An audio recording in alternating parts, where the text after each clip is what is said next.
Well, good afternoon. We got Joel and John here with episode 5 of Be Growth Driven, and we're talking on the topic of becoming legendary, truly what it takes.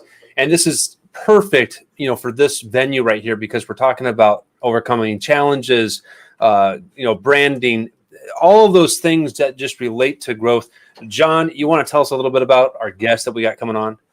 Absolutely. I'm really excited. So Hersh, founder of one of the nation's top marketing and web development agencies, Webmation. And we actually had a great conversation just talking to him just about different marketing stuff, even before we got started, just backstage here, but has been able to generate hundreds of millions of dollars in leads, sales, cost savings by helping automate its clients' branding, marketing, sales, and operations. But honestly, one of the things I'm really interested in hearing and talking today, he's nicknamed Dragon for his insane work ethic, biohacking himself to sleep just for 4 hours a night with a 12:30 a.m. wake up time. But, he's able to cram, all of this high quality stuff into his life. And to me, it's kind of like, how do we really have it all when we're trying to strive for so much, when we're trying to grow so much? How do we have it all? And he has a lot of this stuff figured out, how he spends more time with family while being at the most productive that he's been. So I'm really excited to really dig into that part of his story and his suggestion for myself, his suggestion for our company, and then for all of the viewers and stuff that are out there too, what that means for them.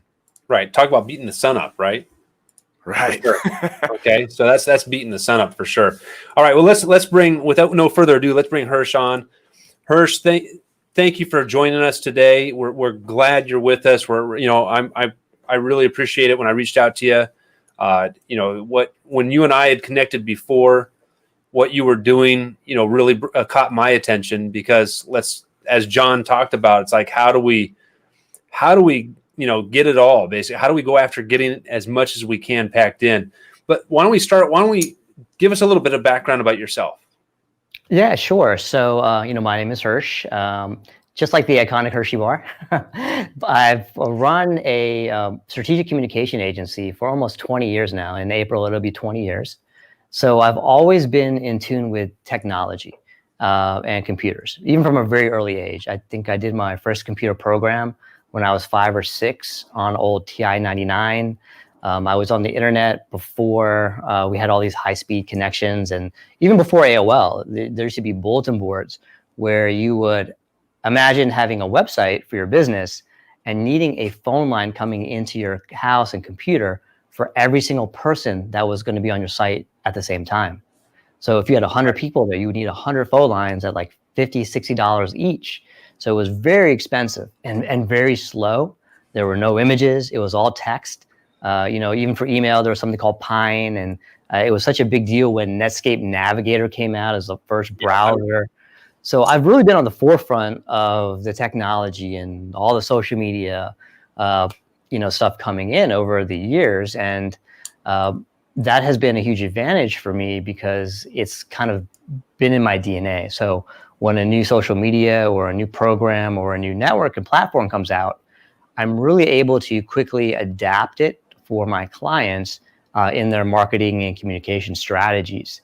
And personally, I've gone through a lot myself where I've mastered sales, I've mastered, of course, marketing and copywriting and those different avenues that are so important in communication. But I wasn't always like that. I used to be so shy. I couldn't walk down the hall in even high school and look people in the eye. I was you would call it a extreme introvert, I guess I would say, but it wasn't really about being introverted or extroverted. It was not having really congruent confidence in myself. So even though deep down inside, I always knew I had so much potential to share and to give, something was holding me back, from unleashing it. And I think a lot of us can resonate with that and relate to it, because everybody goes through hardships. Everybody has their story. And that journey can take a very long time to conquer. And some people don't. And for me, it was being incongruent with what I knew I could do and the potential I had to really showcasing that and getting it out there and making the interior and the exterior the same. So now what you see is what you get. someone who is very confident, very happy with themselves, able to talk about anything at any moment, anytime, any venue, where I couldn't even look you in the eye if I would walk down the hall before. I would never say hi. I used to fake play an instrument during concerts because I didn't want to actually play. And when I was in grade school, so to go from that journey, that's really what this whole becoming legendary concept is about. It's not about saying, hey, I'm legend, I'm awesome, I'm the dragon. It's really about doing your best and becoming better every single day. And that's really, what the whole concept is about. Okay, awesome. Well, you talked about like when you were younger and like going down the hall, and I can relate with you there too, because it's like for the longest time I'm always working on trying to be more outgoing. It's like what really is what did you tell yourself, I guess, is a question I have. So I would literally jump on a trampoline every day, a rebounder, and say, I don't give a F what anyone else thinks about me. Again and again and again and again until it was hardwired into my system. Because really, that's all what this is. There are two things. Either we feel that we're not going to be good enough, as Tony Robbins would say, or people are not going to accept us, right? That fear of rejection. Right. And once you conquer those two, the sky's the limit for you. Because it's okay if you mess up, right? It's okay if something doesn't go right. What's the worst that can happen? And you go through stuff in life and you're like, okay, wow. So even like confronting death and our fear of death, once I got off of that, like I was like, okay, what can happen? Like, so how did I conquer my fears and confidence?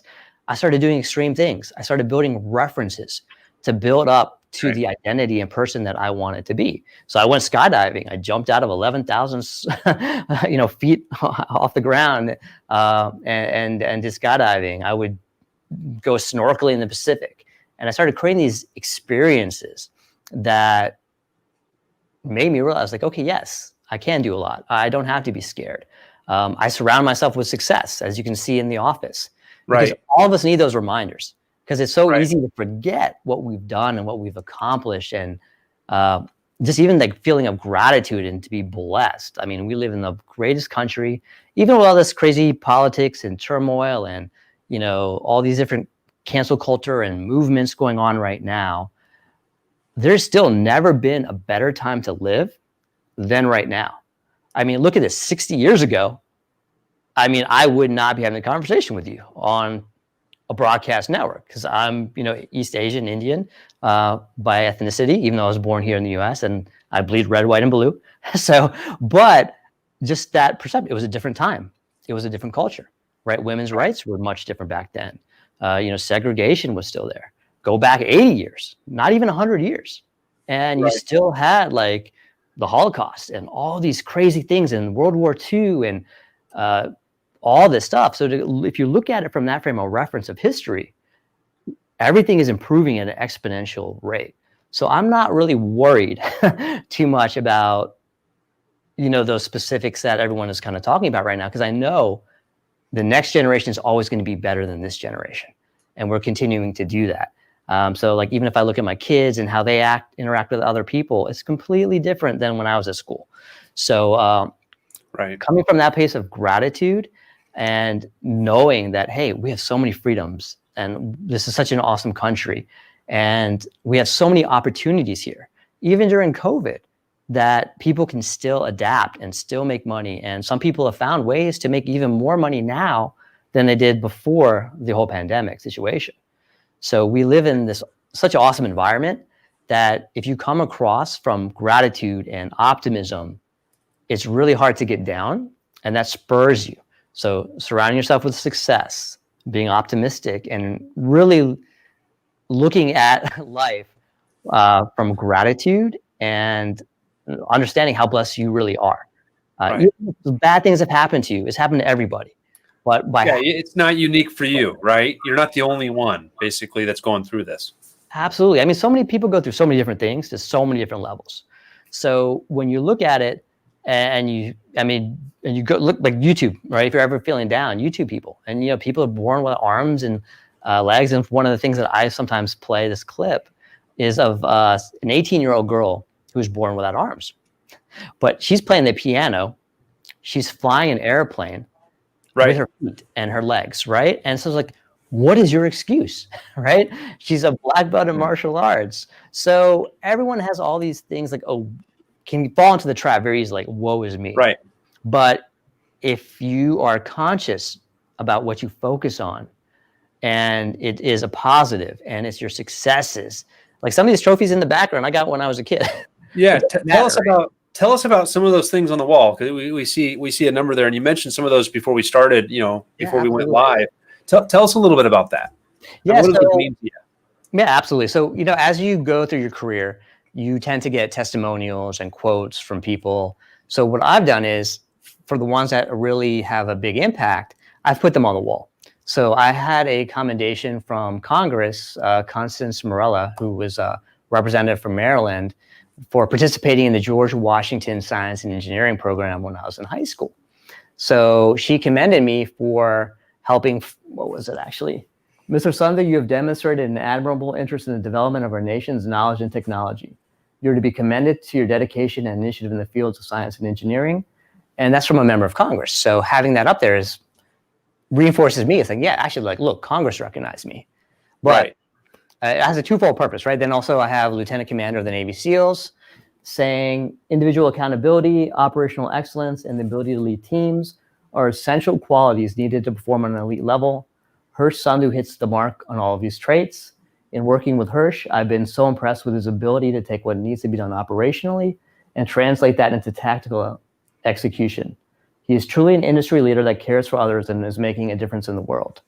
So when you have a testimony like that from someone with that high level of credibility, sometimes you need that. So every time I walk into my office in the morning, I have a whole row. There are like 5 or 6 more going down. And I look at those and it juices me and says, okay. And it's subconscious too. I don't like consciously think, oh yeah, I got that, but it helps. So when you surround yourself with success, it just goes into your blood and your DNA and saying, yes, I am success driven. I have what it takes and I just need to implement or adapt. And as long as I don't give up, I'm going to make my goals and do what I need to do. Then of course I've got an endorsement from Grant Cardone. I was actually on his show for the 10X ambassadors twice. And, the quote is he's saying, I'm 10X. What I'm doing is amazing. My success is wearing him out and my success inspires him. People started saying I 10X, 10X, 100X, get him on stage. He'll outsell Russell Brunson. I don't know about all that, but, it's nice to hear or see that, or how many times I got called a beast, or, that's really where the whole dragon nickname also, came from, because there's a concept like beat the sun up. So if you want to be successful, you have to wake up early. So everyone in the group, and keep in mind, these are like 4,000, successful entrepreneurs and salespeople or people who are on the journey and wanting to get better, right? Mm-hmm. And they're saying, oh yeah, I got up at 7 o'clock. I got up at 6:30. I got up at 5. And some people are showing up, yeah, I got up at 4. And all of a sudden, here's me coming, hey, I got up at 12:30. I got up at 1 a.m. Hey, I got up at 11 p.m. I beat the day up, right? So they start referencing the moon, and I had that song written about me, and all those kind of things. So it was really neat, and you have to do things to differentiate yourself, right? So if I walk into a room and say, "Hey, yeah, I'm Hersh. I own an agency," Joel, you'll know, like a marketing and strategic communication agency. Oh, here's another one, right? Like, all right, show me how you can help me with my business, right? But if I say, hey, I'm Hersh. I run a successful strategic communication agency out of DC, or say 8-figure, whatever it is. I say, and I said, but what I'm most known for is biohacking myself to sleep 4.5 hours a night, wake up at 12:30 to 1 a.m. every morning, and gives me the ability to work 88 hours a week, spend 30 hours with my family, which, by the way, is 7 times more than the average father does, and still have 2 hours a day for myself. So effectively, I get 24 work months in 1 year. So how is that going to beat me? Right? So, and especially then if I make that time productive. And that's why I've been able to do, so many really cool things at the same time. That's awesome. That's amazing. So what would you say is like some of the, what are some of the biggest challenges that you day in and day out fight with? So for me, I think my biggest challenge is getting a good team around me. And I don't expect everyone to wake up at 12:30, 1 a.m. Right. By the way. So I did have an assistant that would wake up at 3 a.m., but I don't require that. But I do require people to do their best, not make excuses, no negativity, in that aspect of it as well. Right. So that's probably the biggest challenge on my end of it now. So, and it's interesting too, because it goes into my past and some of the stuff that I've went through where I kind of took I don't give a F about people to a little bit of an extreme. So after I had kids, it kind of really dialed it back because I was like, I don't give a fuck, whatever. I don't care about whatever. So, but then that wasn't congruent either because I do care about people, right? Right. And I do want to help people. When we were in the 10X group, I took probably like over 200 calls for people for free, just giving them advice and input. And I have videos and videos of those calls where everyone was thanking me. They got so much value from the call. I'm in a group with Dean Graziosi and Tony Robbins, and these are coaches. And I'm helping the coaches, right? So, it kind of shows like, well, okay, I've got something special here. And I've got to share that with the world. Otherwise, that's being selfish, right? And Grant would say that. If you don't share your gift, you're being selfish. And I do credit him for kind of waking the dragon up, so to speak. I was probably sleeping in my cave, and he come and kind of popped me in the nose, and it was like, hey, get up, let's go. And that kind of unleashed something because prior to that, I had actually had to close one of my startup companies that I had like 60 people working for me. We've done over $1 million in sales, had over 2,000 restaurant clients. And it was our online restaurant app, which basically gave them their own website, their own loyalty program, their own gift card program, email marketing. It was beautiful. And I gave it to them for free. And it was all they had to do was pay 5% of the order total, and that included the credit card processing.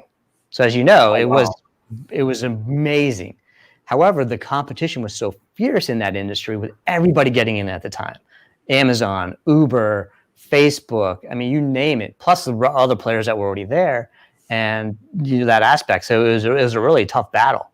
And that's when my son, who was 3 at the time, started getting sick. And I'll never forget it. 11 o'clock, I'm driving down the highway, the street, going to the hospital.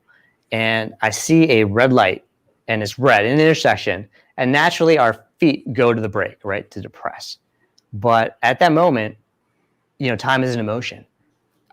Time just stopped in that split second. And I look in the rearview mirror, and I see my son in the car seat struggling to breathe.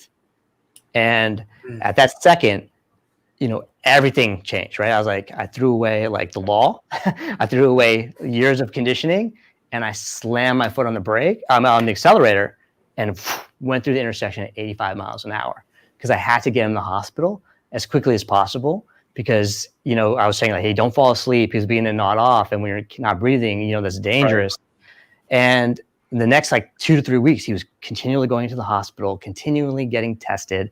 They were giving him so many steroids and drugs, albuterol, inhalers, and all these different things with masks and drugs. And he's 3.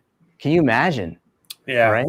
And all those drugs were going in him. And I was like, and we finally found out what the culprit was. It was a tendency towards asthma with a strong allergy to dust mites.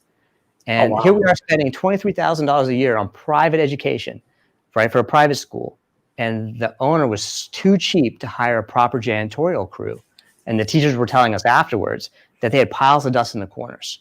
So I was angry, of course. So I took him out of the school, and I had a decision because I had an investor. And they owed the next payment of $200,000.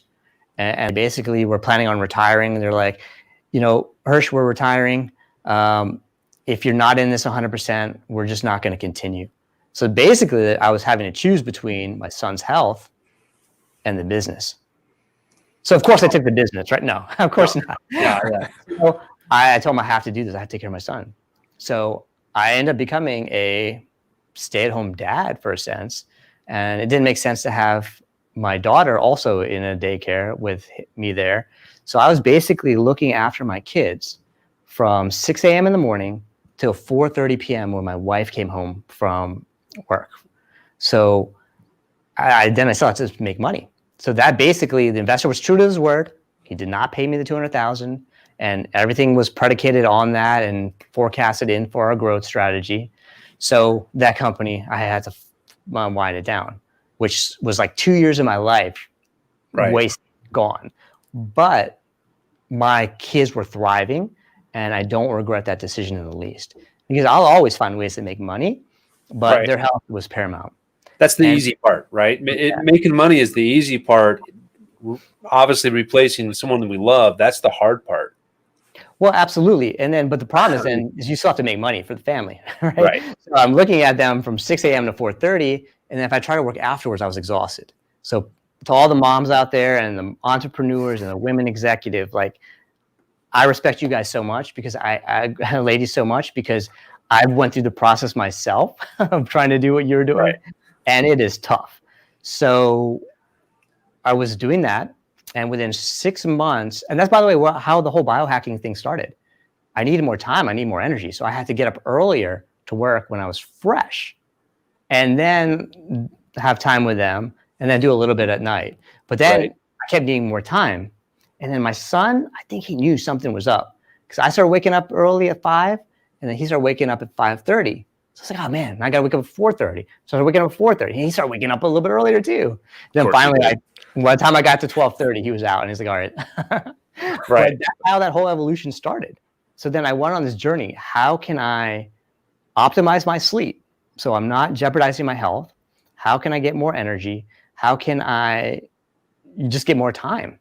And that's where this whole, biohacking situation came from, because I cracked the code, because I'm not one of those naturally gifted people who can sleep 4 hours, 4.5 hours and go. It was a very conscious system that I went through step by step. And I've actually taught it to like 40, 50 other entrepreneurs, and all of them, I mean, they may not have gone to the extreme of 12:30 or 1 a.m., but they did get an extra hour or extra 2 hours in the morning. And also gave people permission also who are like that, say, hey, it's okay. You don't have to say society says you sleep 8 hours, otherwise you're something's wrong with you, and that aspect of it.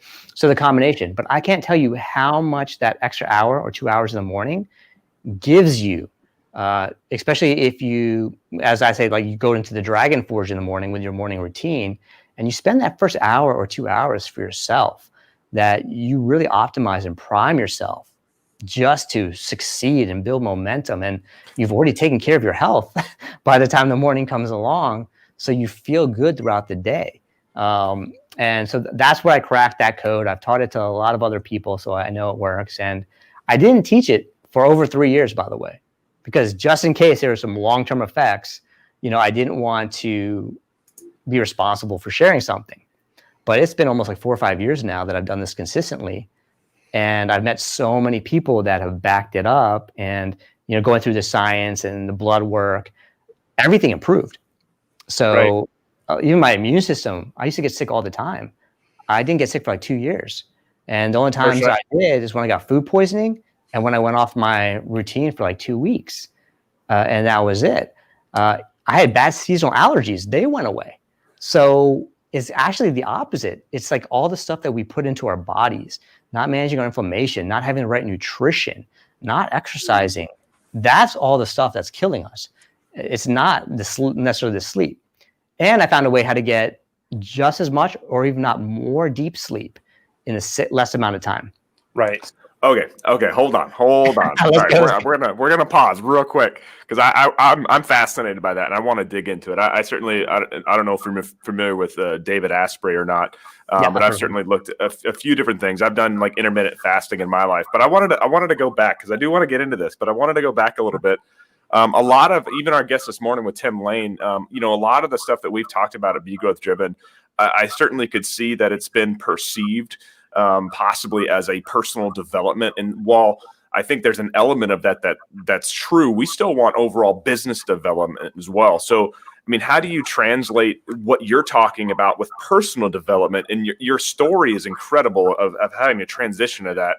And I'm just blown away by that. And then having to find how you get back that time. And that's that personal development side that I think ultimately then translates into the other business side of it too. But in your mind, how does personal development translate into your ability to be a successful business person as well? Well, I think it's paramount because you're the leader of the company, right? Or even if you're a solopreneur, you are the company. So you have to be on the top of your game. And it's not easy being an entrepreneur.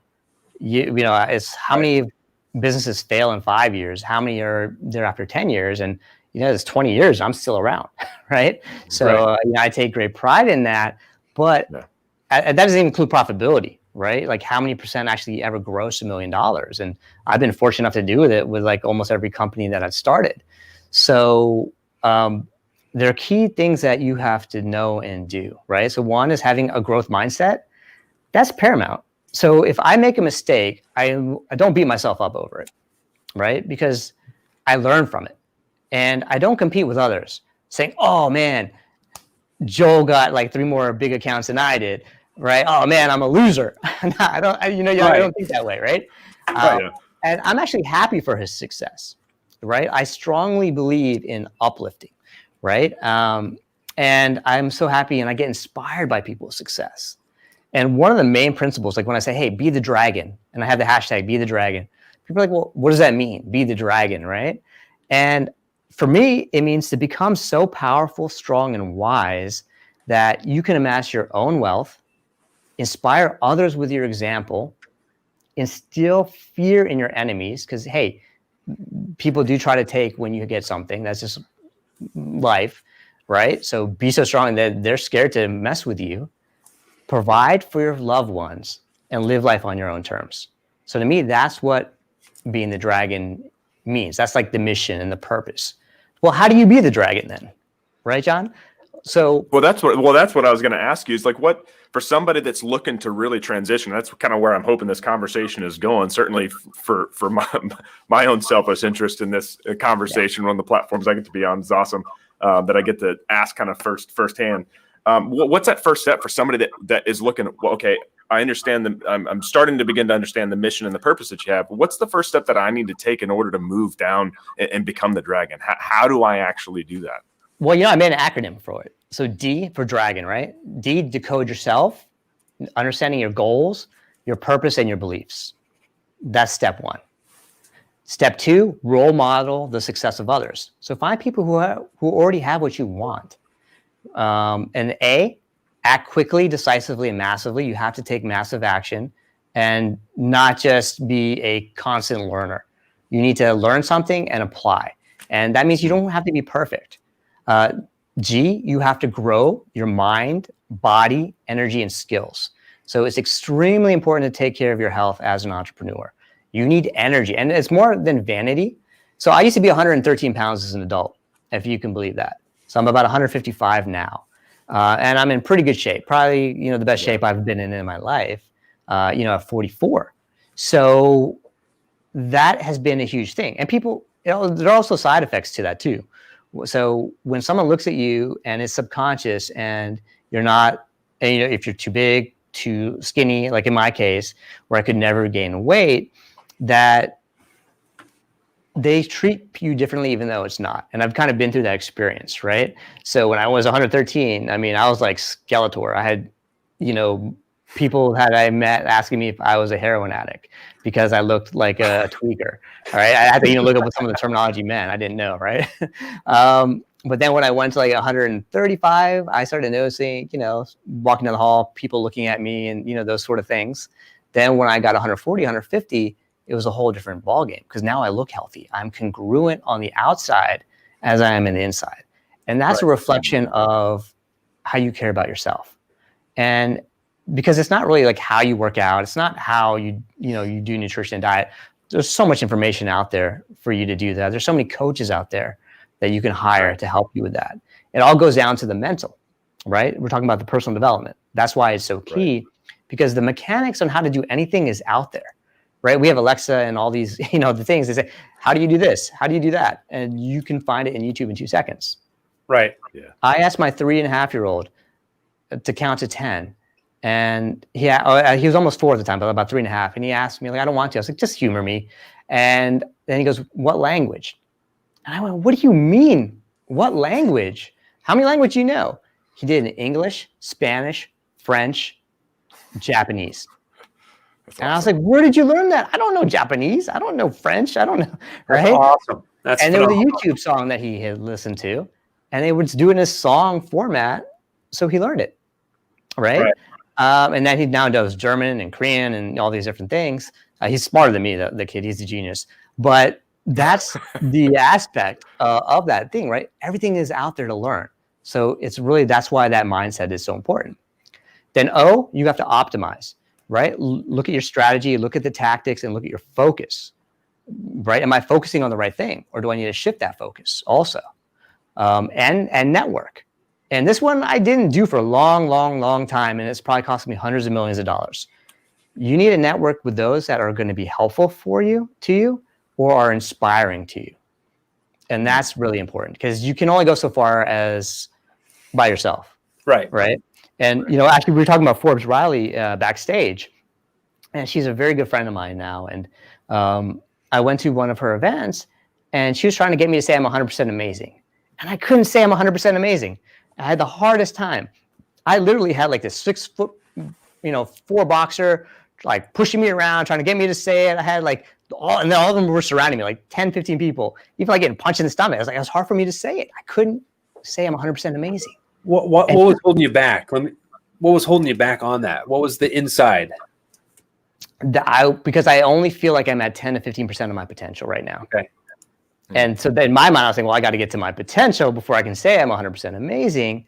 And she helped me realize, like, hey, you can be 100% amazing in your journey, right? Because life is a journey. You don't want to wait till you're 65 and, have your riches, and you only have 520 weeks left at that time, right? So why is everyone living for retirement? That makes no sense. Right. You have to live for each single day and moment and milestone. That's why I really appreciate that time with my kids. And by the way, after 6 months, I got them off all of the drugs, and they flourished. Awesome. And then I brought my income up, and then we were able to get help, and then I was able to get back in the game full, tilt, so to speak, and just start kind of elevating and crushing it again. But that's that aspect of it, right? Like, I think a lot of people fall short on not having a strong enough purpose also. Right. And for me, that was a big one too, because, I'm, fairly intelligent. Things come easy. I was like, well, why? What's the point? Right? What's the point? But when you get to and for some people, and I think this was for me at least, I didn't really get inspired by doing things for myself. Like, because I know if I need to make money, I can pick up the phone, I can sell, I can do something now at this point, right? I've probably sold over $1 million in contracts for clients and this stuff, even myself, in COVID-19 in the past like 4 or 5 months, even during this bad economy. And you will sometimes do more for others than you'll do for yourself. So for me, it was 100% my family right there, right? They inspire me, they motivate me to go to this another level. So for me, having kids was like an ultimate godsend, because it was not about me. And I don't know if you guys have daughters, but when I had my daughter, I got 9-year-old. Like your heart, like that ice, like I don't give a fuck about anybody else. It's like, oh, puppies, right? Ponies. Like you completely melt, and you get more in touch with that, because there's no other unconditional love that you'll ever get than from your kids. Right. Ever. Right. And when you nourish that and nourish their confidence, and you see them flourish and do projects and spend time with them, it's so key. So like people talk about magic moments and spend time with your kids. I spend time with my kids daily, an hour in the morning, and then we have family night in the evening. I tuck them into bed. I'm reading Harry Potter right now and the Sorcerer's Stone to them as their bedtime story. And it's really important you spend that time consistently and not miss out on the stages, because you never get those back. So I love that I can work my crazy 88-hour schedule. I love that I can still spend 30 hours a week with my kids. And I love that I still have 2 hours for myself. That's why I'll never burn out.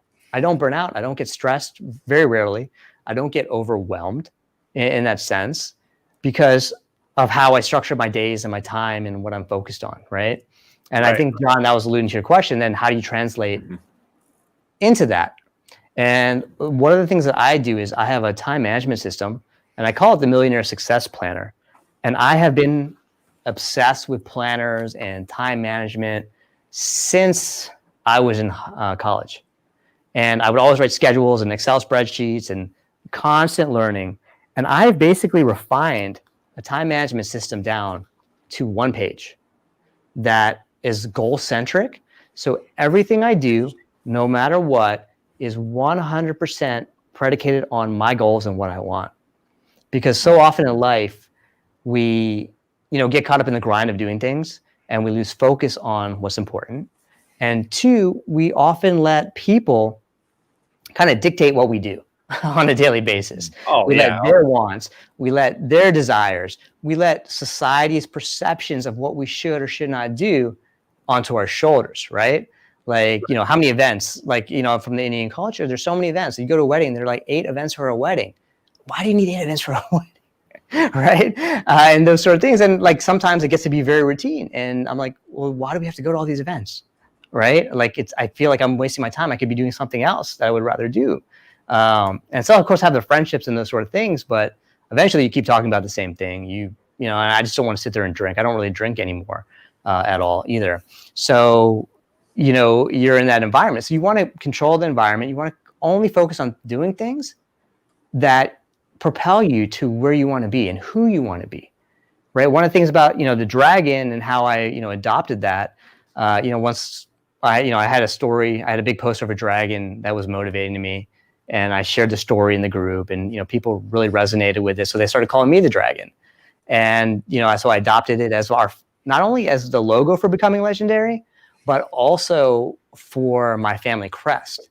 So now my kids are considered like the dragon prince and dragon princesses when people are talking to them, and they're making their own book story that's a dragon. Like everything in our house is dragons. Like, the dragon skull, they've got dragon books, dragon stuffed animals and pillows, and it's taken this huge life of its own. Right. We have a whole apparel brand coming out too for Becoming Legendary around it. Awesome. And the hats, shirts, and all those kind of things. And the Dragon Forge podcast, which I'll be launching in the next month, as well as the whole Becoming Legendary training platform that's also coming out, where I'm teaching biohacking, time management, productivity. But then I'm also bringing in experts and having their courses there for what they need to do, right? So like how to manage your credit. I'm going to do something on sales because I'm kind of really, really good at sales, for marketing and all those aspects that people need for every part of their life that makes them become being legendary. And the whole concept came out when I was in that process of taking care of my kids and trying to figure out what to do. I had a journal, and actually, I have it right here, actually. So it's a real journal that I started writing in, and this was to my kids. And I basically started writing this codex, and it was to teach them everything that I have learned to help them avoid the mistakes and things that I learned over 20 plus years, 25 years. So they didn't have to go through all the pain to get success and to get the right mindsets that I did. Because some parts were brutal, I won't lie, right? It was a brutal transformation. But they can learn from me without having to go through it themselves.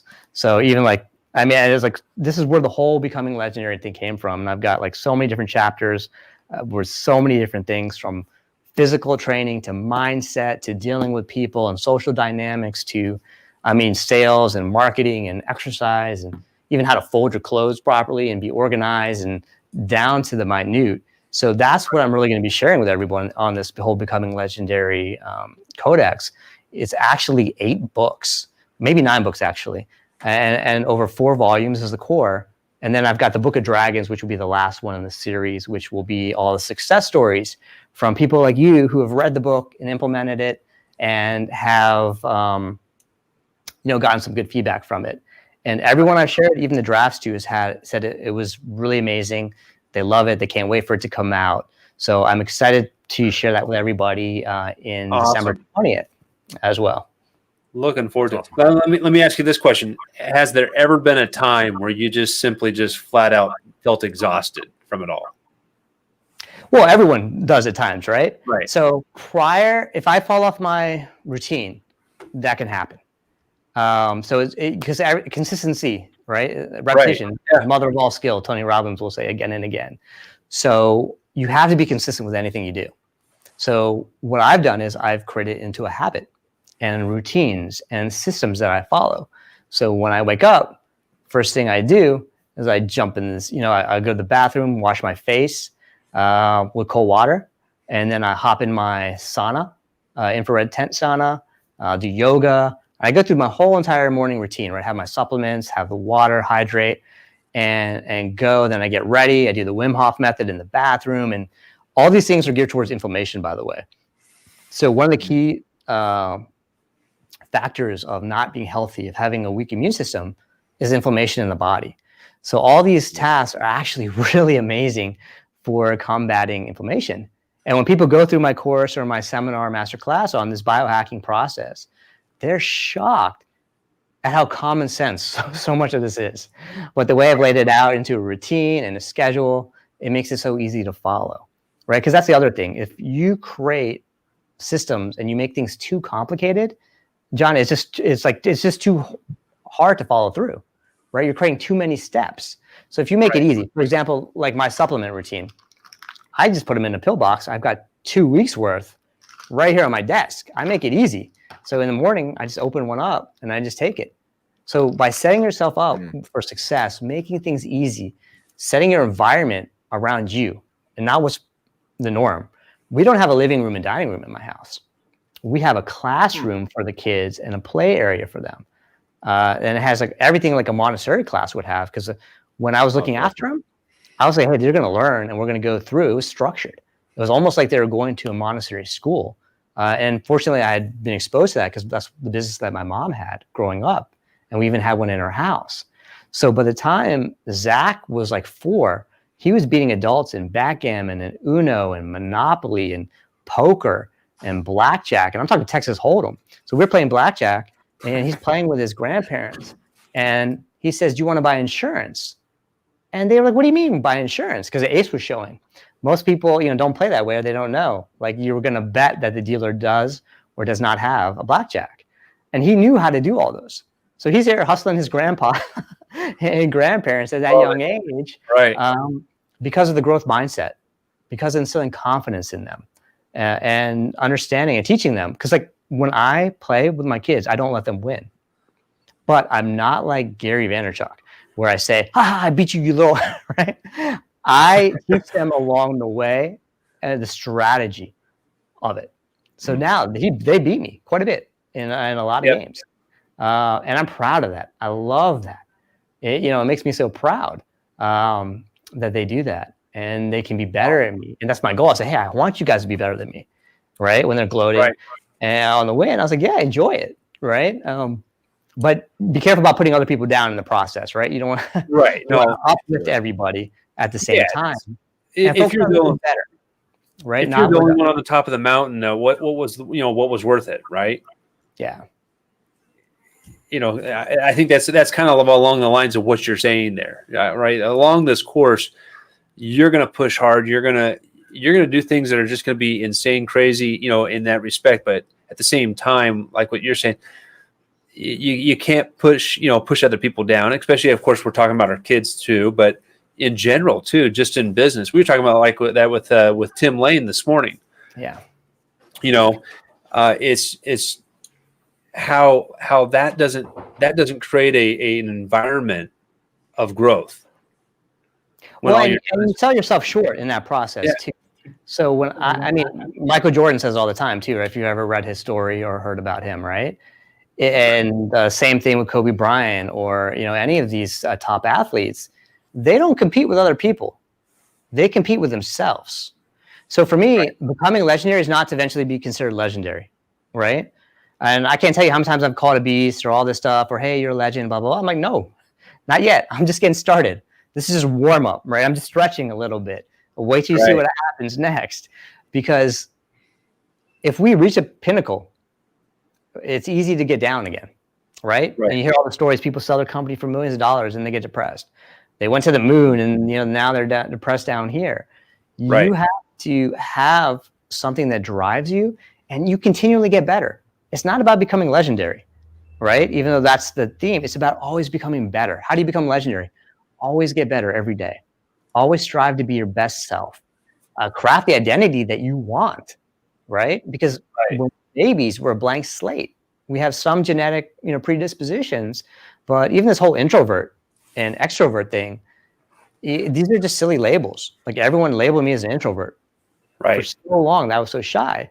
Now I've been at the Win. I've spoken in front of, the top marketers in the world, and without any preparation, and got the high speaking remarks than anyone there. And I was the head of the Performance Marketing Association, one of the founders.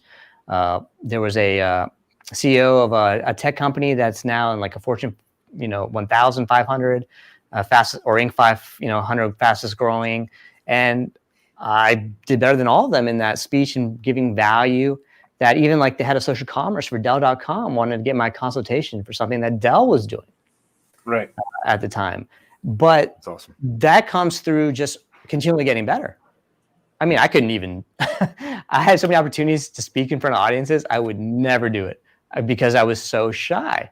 But that just comes down to confidence. It's not being introverted or extroverted. It says you just haven't built up enough references yet to do it. And that comes through practice. And if I can give a couple of tips, if you guys don't mind. Yeah, no, definitely. When you are trying to learn a new skill or habit, visualize it first. Visualize yourself being a success again and again. I actually taught myself how to drive a stick shift in my sleep because I wanted to learn how to do it so bad and I had a car that was a stick shift. It was a Mitsubishi Eclipse. My parents got it for me if, I was, fortunate, if I commuted from school instead of living on campus, because they did the math. It was actually so cheaper for them to give me the car. And I couldn't drive it properly. And my driving school instructor, he was like saying, no, we're going to automatic. He didn't even give me a choice. So I was like, really, I got to figure this out. And then I went to bed and I had such a vivid dream about it that when I woke up, I was like, I think I can do it. Snuck the car out, and I was able to drive it from that on. So we have all these references in us. So if we visualize something enough, it translates into our body and our nervous system. So continually do that. Then 2, practice in a safe space. Like a lot of people have trouble speaking on camera. And as you know, with this podcast, we didn't do any prep. This is all just free flow. But how do you get the confidence to talk about topics? And how do you practice? Well, for me, having those 100 or 200 calls with people on video really helped a lot. And it gave me a huge benefit while it gave everyone else a value where I was able to be at ease talking in front of the camera. And of course, I can still improve. I still say a lot of ums and knows. And, Forbes always says, stop saying, I don't know. I love her. But, and on those tips, because when you're communicating, and by the way, for those that don't know Forbes, she sold over $2.5 billion on live television of products. So she's an expert in the area and always getting better. Right? If you're not following Forbes, make sure you're following Forbes Riley. Yeah, absolutely. And she's a really good soul too. Really a great person. And that's the thing. So you just keep practicing. And then, for example, make your own Facebook group. Don't invite anybody in, and just keep live streaming in there until you're comfortable. And you'll be able to adjust the sound. And I've been doing this 30-day live challenge, and I'm tweaking things. Like there's sometimes the audio has been a little bit out of sync because I'm doing things that are a little bit fancier, different mics, different inputs and outputs, and those sort of things. So it's practice. I'm okay with it, and I'm on camera saying, "Hey, this is practice. Yeah, the audio is a little bit off. It'll just keep getting better, right?" Right. So that's my tip. You're trying to learn something. Yeah. So visualize it yourself. Practice in a safe environment, and then practice with people who are trustworthy feedback, and then go out to the world. That's awesome. I think even just from Tim Lane's talk this morning and something you've touched on as well is like a lot of people's lack of confidence comes from their inability to do even something, where it's even not just, hey, you don't need to go think about doing this gigantic big thing that you have out there and then not start because you simply can't fathom yourself being able to accomplish it, or you talk yourself out of it with all that inner dialogue, when in reality, for what you've been able to put together and all those small steps, that's those small routines, each one of those are wins you're racking up as you go through. And that's like just being able to do that, knowing that you can look back at a day and just go, wow, I crushed all of these, even if they're small goals that seem like, oh yeah, I should be able to do that. You check them off, and that creates more and more confidence as you go through to be able to do that. So I love the fact that you're taking even just how to start a new skill, a new habit, just walking through those steps.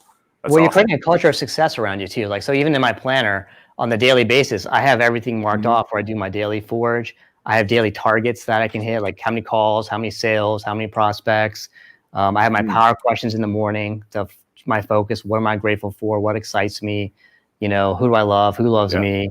My purpose and goals, all of that in one area. And then I record my magic moments every week and accomplishments. So then by the end of the year, I have this big list that's easily accessible. And it's almost like that success chart. And then I go and refine it and write it down again. So then you have those constant reminders of your success. How can people get now? Is that planner that you've made? Is that available for everybody, or is that just something private that you keep there? Well, it has been, but now I'm just actually releasing it. So I'm shipping out like over 10 of them today, actually. So yes, people can get that.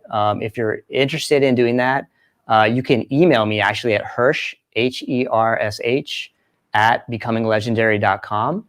And I'll be happy to send you a link for that. I'm actually just still doing the lander for it, but they'll eventually be able to go to millionairesuccessplanner.com. Nice. All right, I'm going to put that here so that way people can see it right there. So Hersh at becominglegendary.com. And then that's how people can connect with you as well, is visit becominglegendary.com. So that is phenomenal. I liked a lot of the points that you brought out, especially about 100% amazing along the journey. Yes. And that's kind of it. It's like, what else? You can't recreate that time. You only got one moment. You only got one chance at that one moment for that moment. So if, why not go all the way in? What are you going to lose? Well, exactly. And then even think about it with your kids too, right? So many times people say, well, not right now. Right. Well, if not right now, you'll never have that time with your kids at that age with them asking you for that, right? If the kids crawl in the bed and they say, can we sleep with you? Like, oh no, go to your room. Well, you're not like, they're not going to want that soon, and you're going to miss that connection, right? So it's important to look at everything as that journey, right? Like, hey, this is your life. It's not even a journey or like a goal, because I guarantee you, Joel, once you hit that goal, you're going to want another goal. I used to just want to make $100,000 a year, right? When I was in college, like I was going to teach martial arts, and I was like, oh, if I can just make $100,000, I'll be set. That's everything. Then, that didn't work out. I started doing the websites, and I made $10,000 in a month. And I was like, wait, that's kind of easy. I wonder if I can make $100,000 in a month instead of a year. And I was like, well, hey, I wonder if I can make $1 million in a month instead of a year. And then I kept going and going and going until you keep expanding your goals. So you have to have a purpose that goes beyond that overlies everything, right? About what you're about, exactly, and who you want to be. And for me, I kind of have been fine tuning it, but it's really to advance human potential through science and technology. Everything I do and I see, you'll see me do, whether it's neuroscience, whether it's psychology, or even like the technology stuff that I'm coming out for sales, marketing, and business automation with WebMation, or the Let's Connect 2 podcast network I'm actually launching, where I can book people on top podcasts and to get their message out, and to then coach them and teach them how to leverage that, how to get onto the news media from that, how to be a contributor, how to have their own podcast, and how to basically become the influencer in their industry, or one of the influencers, right? Because they typically say there are 400 influencers in every industry. So people say, oh, people are already in the industry, they're already there. There's still plenty of room for everybody, because you are unique. You have your own message, your own style, and people are going to resonate with you specifically. So, I would say anyone watching this, please stop comparing yourself to the Joneses or, the Smiths. Just focus on you, what you want to be, who you want to become, and just go for it. Right. Well, and you think about it too, like the influencer, the person that's the influencer today, look at 5 years ago, who was the influencer in that same space? That influencer, has changed. Now, it doesn't mean that maybe that person's still not able to influence some, but that's, as things rapidly change, you were talking about, we were talking about this early on. It's like where things are going right now to where there will, where they'll be when our kids are older. Yes. Right. That, people, I think, sometimes get caught so much and stuck in the moment. They get frozen in time and they forget to do like what you've been talking about, that journey. And the goals aren't big enough. They're not scary enough. I like what Grant Cardone, Cardone talks about, like make your goals scary enough, make them big enough, make them unreachable. And that's something, I can attest to that, how important like the goals are, and what your goals are right now are not what they will be a year from now. They change even quarterly. So I always retest my goals every quarter, right? So if I commit to something, I'll say, hey, at least 90 days, like a school quarter, semester, I'm going to commit, right? So I'll have challenges for myself too. Like I want to learn how to draw caricatures. So I say, I'm going to draw 100 faces, right? So the basic two types of goals: target goals, like we were talking about. Hey, I want to make $1 million. But they're also process goals. And process goals actually are more important than the target goals because they're giving you the deliberate practice to develop the skills you need to go to that next level. Right. So a process goal for people who may not be familiar is when you say, hey, I'm going to practice something 100 times. So, or do 100 coding sessions, or I'm just going to write for 100 sessions. Right. There's no length of time associated with it. It can be 10 minutes. It can be an hour. It still counts as one. Every time you sit down and you do it, it's one. Right? How many yoga sessions, how many, workout sessions. And you just keep a tally, and that number keeps going up and up and up. And that again builds that reference and then accomplishment. Like, oh wow, I did 100 of those. So I did that with like drawing caricatures for the faces because I just wanted to do it. And if you look at my number 1, 2, my first 10, they're horrible. You look in the 40s and 50s, they're okay, they're getting better. Right. By the time I was in the 90s and 100s, they were decent, right? Not expert level, but decent from that level because practice is the key. Right? Deliberate practice. So by tracking that metric and just saying 100 and not putting a time limit, I can take that 100 challenge from one quarter to the next or a year. And if I like it, I can do it again. And I say, now let's do 250. And in fact, most gaming apps that everyone is addicted to, they do that. They give you an award for doing 5, and then they give you an award for doing 10, and then 25, and then 50. And then all of a sudden you have to do 250 of them. And they get you so addicted to that process. Right. So why not gamify your own life? And to make yourself better. There you go. I love it. Well, Hersh, thank you so much for the time that you've taken out of your schedule, because I know you have everything dialed in. I appreciate that specific time that you've given us to share your story, how you're becoming legendary, and that journey. And really, it gives us a lot of valuable tips and insights as far as, hey, how can we apply those same things and grow into something that's going to be a positive impact to those that are around us, for ourselves, and to our neighborhoods, or to our communities, be a better fit. So, thank you so much again. I appreciate it. Absolutely. My pleasure. Thanks for having me. And by all means, anyone that's watching the replay of this, this is how you can get a hold of Hersh. Definitely go check it out. When's your book come out again? December 20th now. December 20th. Okay. So what we'll do is we'll make sure that we get that link for that book connected to this. So that way, if people want to find the link to that book, they can find it. And again, Hersh, thank you so much for joining us today. My pleasure. Thanks to Joel, John. All right. We will visit again. All right. Well, guys, again, thank you for jumping in on another episode of Be Growth Driven. We appreciate you joining in, and stay tuned for the next edition next Tuesday. We're going to be bringing on Dylan Blau. He's right here. Let's talk social media with our special guest there, December 1st. So everyone, thanks again for jumping in to Be Growth Driven. We appreciate you, and be great, because nothing else pays.